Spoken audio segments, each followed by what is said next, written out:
Well, good afternoon, Jonathan Alder School District voters. Bruce Hooley here, one of the 6 candidates for 3 spots on the Jonathan Alder School Board. Interrupting your Sunday, I'll let you get back to the NFL games here momentarily. But I wanted to talk to you a little bit about yard signs. And you're starting to see a lot of my yard signs out in neighborhoods and around the countryside in the Alder District, which I really appreciate.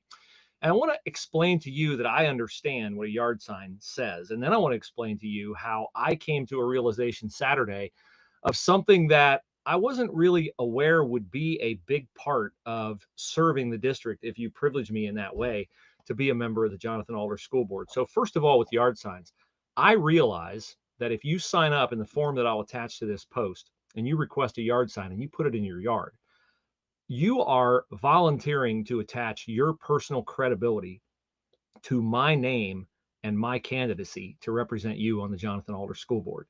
And I do not undervalue that at all. It is you affiliating your good name with my name, saying that I believe in this candidate to be someone who will help develop and shepherd our kids as they go through the Jonathan Alder School District. So I fully get that, and I'm extremely grateful for that. And I just want you to know that I'm aware of what you're doing, and I'm deeply, deeply, deeply appreciative of you doing that.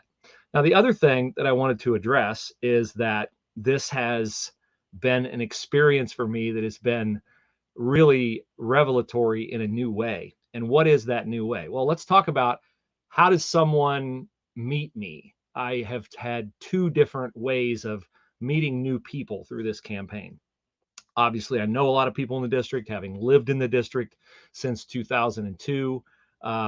It's not something that, I'm running because I can't find people who I know who like me and who will put a yard sign out.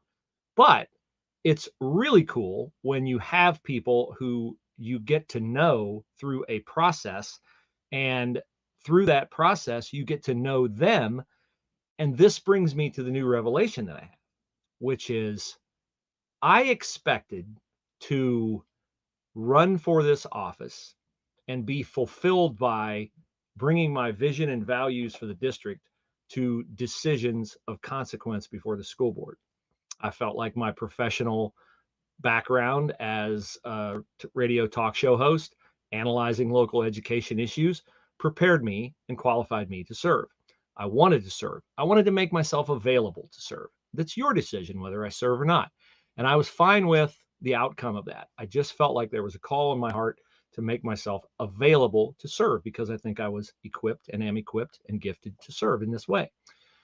What I didn't expect was that as I met more and more of you who I did not know before I engaged in this campaign, I said to my wife Saturday, we are going to meet so many people if I am elected to the board, and I'm already meeting some of them, who are going to become really huge presences and influences in our family because of the friendships that we will form. So this takes me to the ways that I meet new voters. Okay. And there are 2 primary ways I meet new voters, and I'll illustrate my point after showing you these 2 ways. I have had friends who say, I have a friend and you need to meet the friend. Okay, great. Let's meet him. I met a couple like that Saturday. Someone who's a very close couple to another couple that I'm close to. And my friend introduced me to them. Now, I'm not going to identify them. They'll have a yard sign in their yard, maybe more than one, but they know who they are. And I now know who they are. And I'm super excited to get to know them better. And we had an hour conversation, which thoroughly energized me. I met members of their family. I heard their story about how they met and how they came to own their home. And it was just like another confirmation that our district is filled with really good people. And what I see when I go around the district are a lot of the people have homes where you can tell that they prioritize values that I want to prioritize as a board member. Someone who has a home that is well maintained, a yard that's well maintained, is somebody who takes pride of ownership, somebody who understands that if you invest effort in doing something, you raise the value. Well, we want our kids to understand that, right? We want them to understand that if they invest effort in their academics, in their extracurriculars, they're raising their own value and their appeal to people. But it's a delayed gratification model. So that's what I see with this example that I talked about of meeting someone who's a close friend of someone that I'm a close friend of. That's one way that our circle, my personal circle and my family circle, is going to enlarge. And the next way that you meet people is that there's a form on this post where you request a meeting with me. We'd like to meet you. I love that. Don't be like, oh, Bruce just had, surgery on his brain and he's recuperating and he's not available. No, no, no. If I need rest, I'll tell you.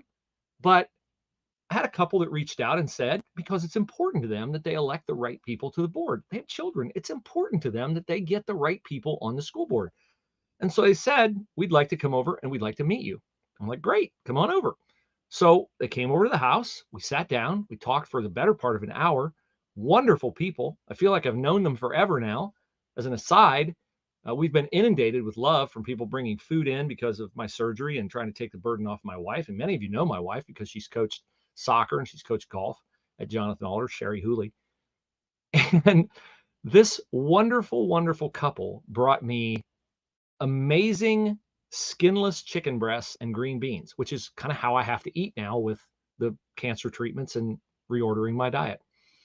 And it was such an expression of love. But we talked for an hour about their background and their family and my approach to education and some of the major issues that we're facing in education.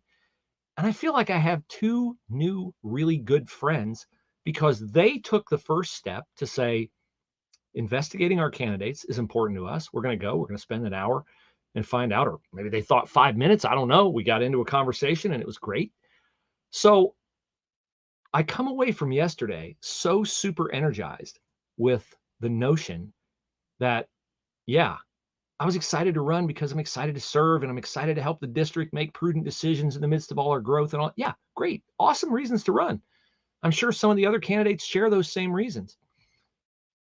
But if they don't also notice that when you do this job, you also are serving parents and hopefully want to engage with parents. That's why I make the promise to you that if there's ever a board meeting and we have public comment, I'm not really in favor of limiting everyone getting to speak. Now, again, I've said before, you can't speak for an hour because we can't be there 18 hours. But I want to hear from you. I want to hear from you before the campaign. I want to hear from you if I'm fortunate enough to win and serve. So there's a form on this post. There will be as soon as it goes up. It'll go live quickly, but then I'll adjust it. There'll be a form. You can request a yard sign. We'll get it to you. You can contribute to my campaign. That would be wonderful. As I pledged on one of the crawls, I will tell you the likely use of your campaign contribution. There are some things we want to do, but we want to be budgetarily conscious because I promise you as a board member, we're going to be fiscally responsible as a board if I'm elected to the board. So there's kind of my 8-minute pitch. Really appreciate your time. Really appreciate this opportunity. Look forward to meeting more of you. Fill out the form if you'd like a meet and greet. We'll set up a mass meet and greet soon, and I'll have details on that in one of the future live stream presentations that I make here on my candidate channel. So with that, have a great Sunday. Go Bengals. Jamar Chase drama behind us. Hopefully, Joe Burrow, get healthy, and we'll talk to you again very, very soon.